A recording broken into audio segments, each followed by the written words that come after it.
Hello and welcome to my show, Could You Be More Specific? I'm your host, Jonathan Steele, and on this episode of Could You Be More Specific, coming to you by the way of the Stable Podcast, I'm going to title this show, What's the Solution? The topic I'm going to cover primarily on this show is the recent episode that aired on The Breakfast Club with Kevin Hart and Tiffany Haddish and them promoting their movie, but a large chunk of that interview really became about some of the commentary that Katt Williams had towards them. And I know there's some other recent news I'm going to touch on with Leslie Jones in response to some of this, but I'm going to start first with the interview that they had on The Breakfast Club. Now, Kevin and Tiffany Haddish have a movie coming out next weekend called Night School. I know this is Kevin Hart. This is a big film for him because it's his first production that he's producing. And it was a really great interview. Kevin's always kind of come across as a really smart businessman. He's very humble for the most part in terms of, all what he's accomplishing, because he's always talking about a collective more often than not. But this was the one rare interview where it felt like he did kind of have to not stunt, but like let you know where he sits at, at the table here. And he's at the head of it in his field. The best has nothing to do with all the time quality. It has to do with, your reach and who's following you. And I remember several episodes ago, I touched on this with Amy Schumer and the comparison between her and, say, someone like Monique. And it's like, if you want to say who's had more years in the game, it's Monique. But Monique is not selling out an arena right now. Now, I may not be the biggest Amy Schumer person in terms of her comedy, because some of her stuff is funny, some is hit or miss, but she draws a large audience, and promoters and people that are renting out these venues pay you based off of that. And I'm just saying that to say it was discrepancies in Katt Williams' story, because he was saying that he had sold 2.4 million tickets, which based off that number that he just stated, that would be more than Beyonce and Justin Timberlake combined. Like, it's hard to sell that. More than Jay-Z, more than Justin Bieber, more than Taylor Swift, Katy Perry, all of them. And Kevin really went on a mission in some of the statements he was making to say, hey, I got to respond to this with facts, because what's happening now is that I'm being quiet and I'm just allowing people to say things. And when you allow people to say things, people then can assume them as truth. And it's not true. Oddly enough, what Kevin Hart also said that I thought was really important, because I know it's something I've talked about on this pod before, especially amongst Black people, and why I really want to call this episode What's the Solution, is a great statement saying, like, well, what do we want?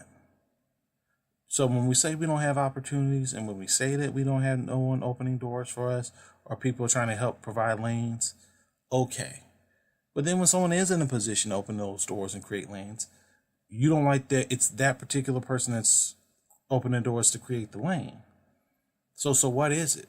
And I agree with Kevin, because it's like, hey, if you're him and you say, and you're talking about the forces that are already up against us anyway, they will be much happier if Kevin Hart just made his money and just thought about Kevin Hart. Trust me, because if Kevin Hart just thought about himself, that's not changing communities. It's not changing people's livelihoods. His Laugh Out Loud network, when he says he's producing multiple specials, I believe he said it could have been up to 50 comics that are going to be able to put out specials through his network and have ownership and own, I believe, 50% of them? I think that's the number. I have to go back and check. But they'll have ownership stake in their own specials, which primarily for most years, that's been a real struggle for most comedians, that a lot of them don't have ownership in their comedy specials. And that's something that Kevin highlights about Katt, saying like, hey, you don't own your specials, and that you were the guy in '06, because he was after Pimp Chronicles. That was when Katt started to, get more into trouble. Kevin was talking about, hey, he was missing, promo shoots and that's why Hollywood decided, okay, well, we're not going to give him these films here. We'll just move off. And he was saying, hey, you did that. It's a part of the job. When Katt said in that interview on the previous, at V103, is that when you say that Tiffany Haddish is a stereotype and she's projecting all this stuff, it's like, well, your biggest special is Pimp Chronicles. That's one of the most negative terms that's been labeled on Black men, is being a pimp. We'll definitely, but for some reason, we'll celebrate that more so than we'll celebrate, a black man being a naval officer. And we can agree to disagree all day whether or not, that's okay or that's, not okay. But that's a part of what we deal with in our culture. And so when Kevin made that statement, I thought that was very poignant in that whole interview. Now, unfortunately, Tiffany was mostly, for the most part.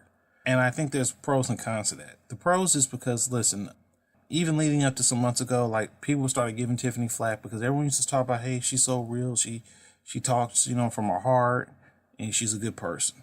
But when the whole thing happened at the whole Beyonce party and somebody biting her, they say, well, she shouldn't have said that. And then, when she had another thing kind of pop up where she made a joke about Brad Pitt and, sleeping with him, it's like then people took that, to heart.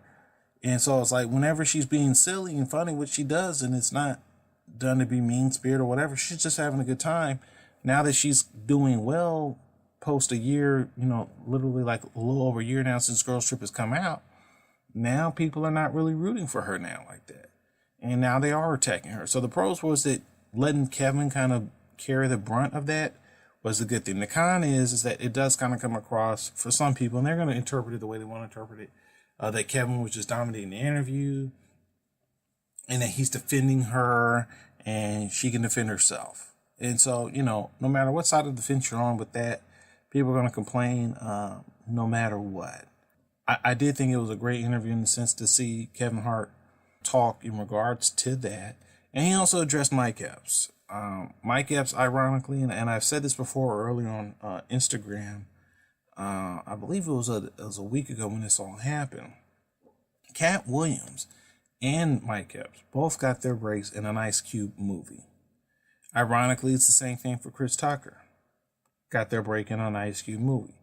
Out of those three, the one that hit superstar status was Chris Tucker. Now, people will say like, well, Chris Tucker, yeah, he left that. He did Money Talks, which is one of his most underrated, funny, comedic parts he's done. It's still good. And he does Rush Hour, and that was big, but it's like, well, he doesn't go on to do much else after that. It's different when you're turning down roles because Hollywood wants you versus that Hollywood won't pick you no more because they don't trust you. The number one thing that hurt Chris Tucker in a lot of people's eyes is that Chris Tucker just decided, hey, if I'm going to play the same character over and over again, I might as well do that for the Rush Hour films because that's already established. The idea for Chris going on to just get paid a ton of money to play the same character over and over again, he wasn't interested in doing that. So, that's why he went so many periods in between years between him doing certain work.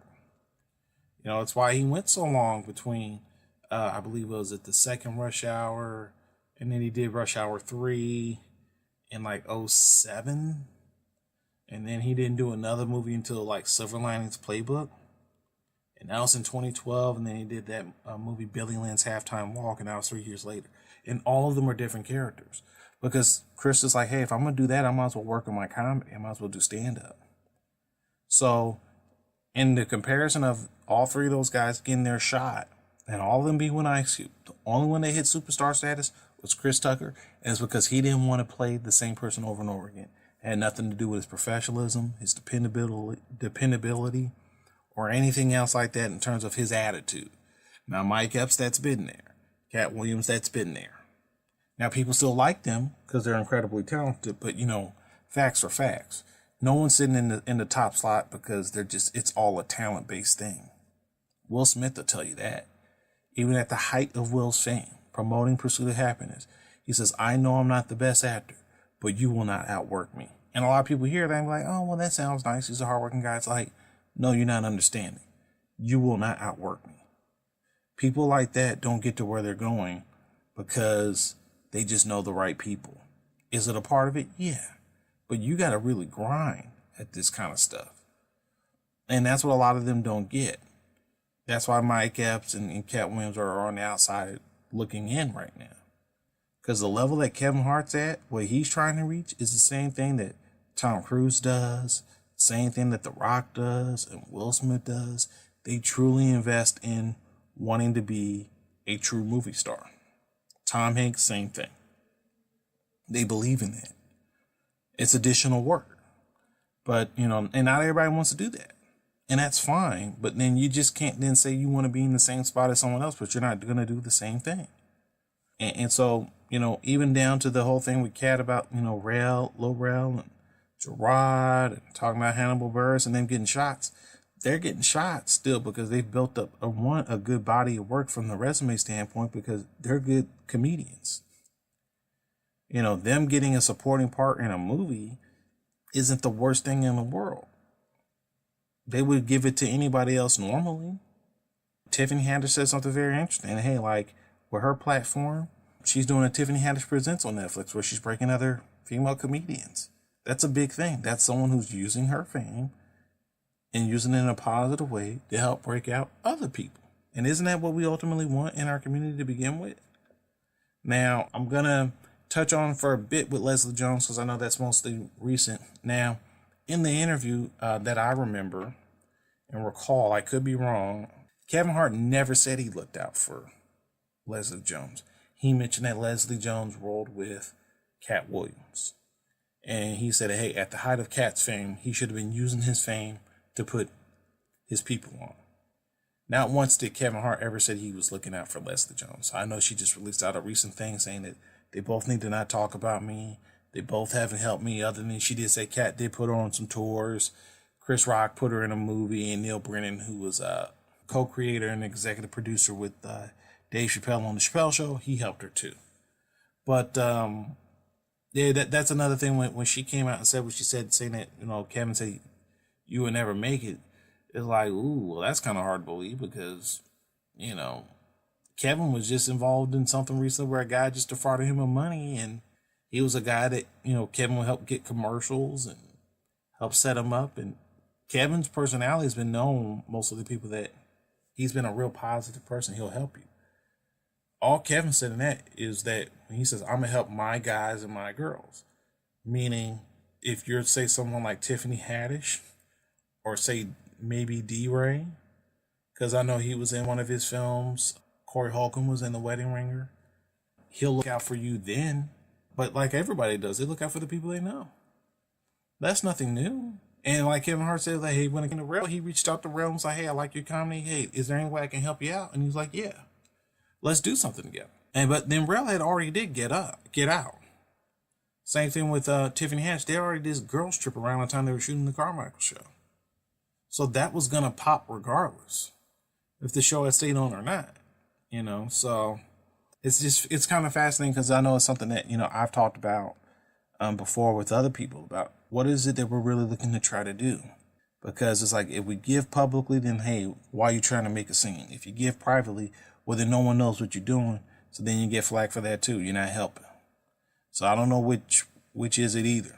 Those are just some of the things I wanted to talk about today. I want to thank you guys for following the pod. Definitely keep liking and sharing and following.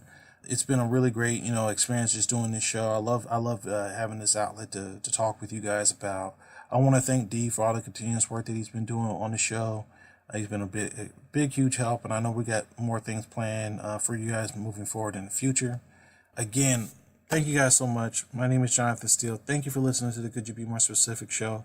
Definitely follow the Say Well podcast. We have all types of content that are still on the way. Thank you for your time, and I hope you guys have a good one.